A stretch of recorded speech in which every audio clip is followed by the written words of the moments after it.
fellow bushcrafters, Budget Bushcrafter and Fred, back for another short episode. Okay, in the intro there, the 2 knife blanks in that pan of vinegar and salt solution, cleaning those up. If you look at my first ever, I briefly talked about those. There's a couple of knives I found in a thrift store. Cleaning them up, I'm actually going to start working on them. I'm supposed to let them soak for 24 hours. It's been pretty close to that, as you can see from the foam in the video there. They're working pretty good. But one thing I wanted to talk about real quick is I just did a couple, well, I think I did one video so far. I don't know if the other one's posted yet or not. Just a quick brief on that if you don't want to watch that video. I've been watching some videos on some guys doing a 72-hour bag from the dollar store only, including food. And yes, it's not quality stuff, but it's all meant for fun. Could you actually go out and survive in a natural disaster type situation? Could you live on the food and water and the materials that you bought at the dollar store? And some of these guys were pretty ingenious. I don't think I said that right. Their ingenuity in coming up with some stuff. I mean, one guy bought a tablecloth for cover. I thought that was a pretty good idea, other than the fact that my dollar store they actually sell a blue tarp for $1. Now, I don't know how good it is. I'm thinking about buying one just to look at it. It's 5x7, so it can't be too bad. You know, I mean, it's $1. And they sell drop cloths. And well, when I was walking around in there from these videos, thinking about what I could do from my dollar store, you'll see some of my ideas on the previous video. But they also have, I forgot to say, they also sell shower curtains. So I think a shower curtain probably would have been better than the tablecloth. I didn't actually go find the tablecloths in mind to see which was bigger. Maybe the tablecloth was bigger, and that's why he went with it. But anyhow, what I making this real short video on is I'm always watching other people's videos on things that they do and the way they set up their camps, and one guy that I really watch a lot, I've seen all his videos. I wish he'd come out of semi-retirement and make some more, and that's shout out to you, Really Big Monkey One. The guy is just hilarious. He's so good-natured. He laughs all the time. You'll find yourself smiling while you're watching his videos. But a lot of you probably have already seen him. But anyway, he's always got a little bag full of these little squeeze clamps, you know. And some of us are on a pretty good budget. And yeah, Budget Bushcrafter. That's me. Well, Fred. But I couldn't just go out and spend the money on clamps just to use for camping, you know. I mean, those things aren't that expensive, but what do I have here? Well, not the mini loaf pan. You've all seen these. These are 41mm size. Those little metal clips, you know, the little tabs fold down and whatnot.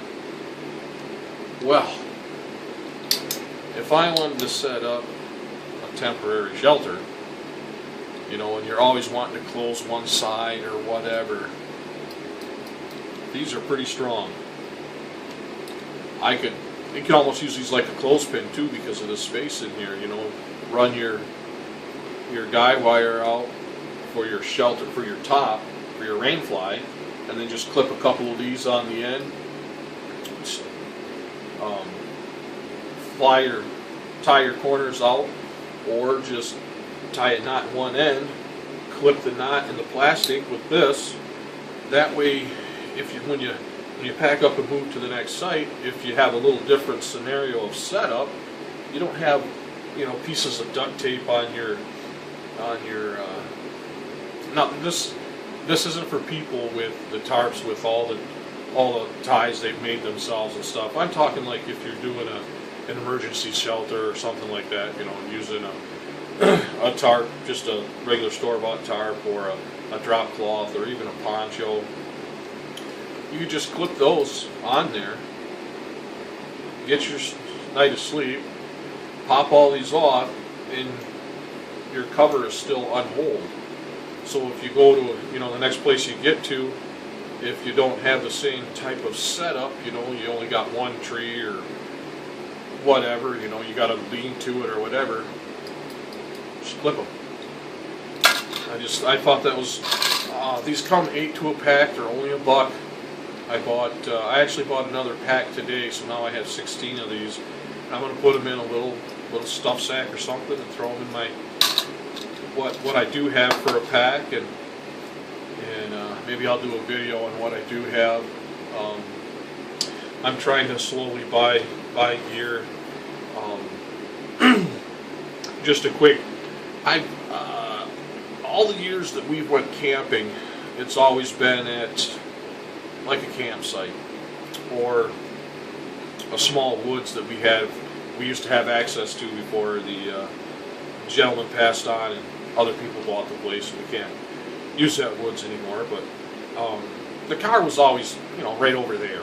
If you forgot something, you could go to the car and get it out.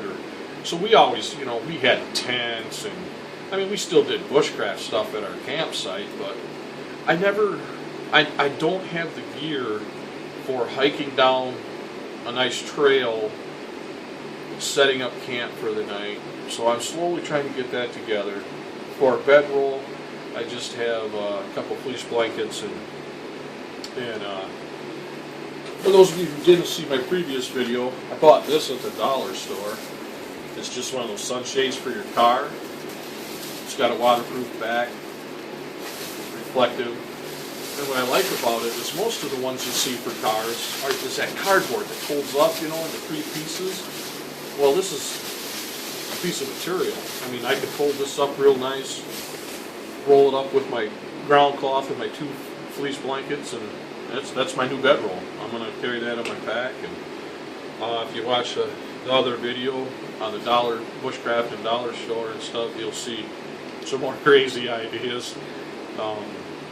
But I just wanted to share that real quick. I know a lot of you guys are probably going, man, I wish I had a little clamp to close the end of this tarp fly or whatever. There's a lot of uses you can come up for these. And even if you had to, pull this wire off and fashion a fish hook, I don't know, whatever. But I just thought, for $1 you get 8 of them. They're a good stiff clamp.